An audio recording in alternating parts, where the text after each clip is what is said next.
Hello, I am Dr. Mahavir Modi. I am a pulmonologist from Ruby Hall Clinic, Pune. As we all aware that sleep deprivation is a very common problem.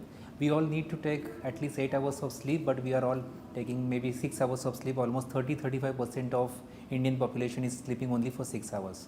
So the consequences of sleep deprivation are most likely because of the hormonal changes. So there is increase in the levels of ghrelin, decrease in the level of leptin. So it makes you feel more hungry. So these patients keep on eating more and more, and that is the reason that they gain weight. So obesity is the first important consequence of sleep deprivation. These patients are also more prone because of the insulin resistance to diabetes.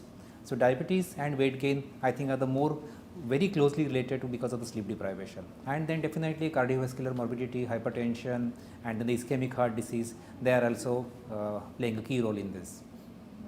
Yes, as I rightly said, because see, sleep is a period when the basal metabolic rate actually decreases. So it decreases by almost 10 to 15%. But a person who is having sleep deprivation, the basal metabolic rate doesn't go down, and there are lots of hormones which actually come into play. If you see a child who is not getting adequate sleep, so growth hormone which has maximum release during the sleep. So initial part of the sleep when the growth hormone has maximum release. So the child who is not sleeping well, definitely the growth hormone levels are going to be less. So it affects the child's growth in the future. It is true for children as well as for the adults. Even in the females, the prolactin levels are basically released during sleep. So somebody who is sleep deprived, the prolactin levels are going to be less. Cortisol hormone is again depending upon the sleep because they are released in the latter part of the sleep. And the most important what we see commonly is the thyroid. So basically patient those who are sleep deprived, they have more release of TSH.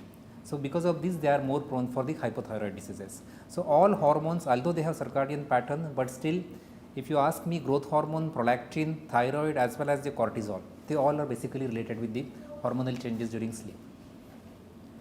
What happens, as I said, that the basal metabolic rate goes down during sleep, because of which these patients, they actually have higher levels of glucose throughout night, because your brain is calm, the brain is not basically taking more of glucose. So glucose levels in the blood are actually high. These high levels of glucose will give rise to high levels of insulin also in the blood. So high glucose but high insulin. So there is a stage of called insulin resistance. So these patients, they develop insulin resistance, and there are studies that a person, even if he is sleep deprived for 7 days, even at least for a week, and if you do his glucose tolerance test, the glucose tolerance test gets impaired. So these patients, they have more chance of developing insulin resistance and then development of diabetes. So these patients have a lot of sympathetic overstimulation at night, plus because of the intermittent hypoxemia, because of the arousals in between throughout night. So all these factors, they tend these patients to put into diabetes. And what is more interesting is that not only there is association with OSA and diabetes, higher is your sleep apnea, higher is the chance of, higher is your impaired glucose control.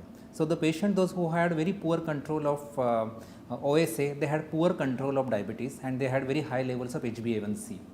And if you put these patients on CPAP, so then their glycemic control improves.